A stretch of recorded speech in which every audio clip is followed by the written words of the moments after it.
ಪೂಜ್ಯ ಸ್ವಾಮೀಜಿಯವರೇ, respected all ministers, today's shining star, Dr. Sharan Patil, not only today's function, always a shining star of Sparsh Hospital, dignitaries on the dais,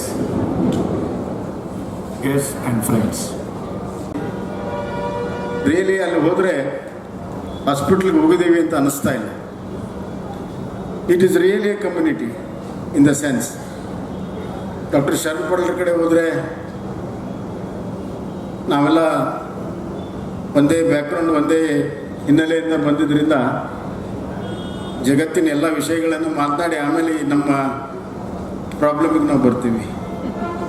so more like a brothers. ಅದಾದಮೇಲೆ ಅವ್ರು ಡಾಕ್ಟ್ರಿಗೆ refer ಮಾಡ್ತಾರೆ, ಅವರು ಇಷ್ಟು ಪ್ರೀತಿ ತೋರಿಸ್ತಾರೆ. Then comes the nurses, then comes the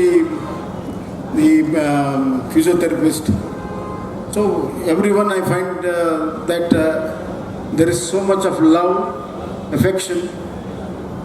ನಿಜವಾಗ್ಲೂ ಕೂಡ ಆ ಸ್ಪರ್ಶದ ಸಂಪೂರ್ಣವಾದಂಥ ಒಂದು ಅನುಭವ ಇವತ್ತು ಸ್ಪರ್ಶ ಆಸ್ಪತ್ರೆಯಲ್ಲಿ ಆಗ್ತಾ ಇದೆ. We are all blessed and people of this part of the city are also blessed to have this hospital here.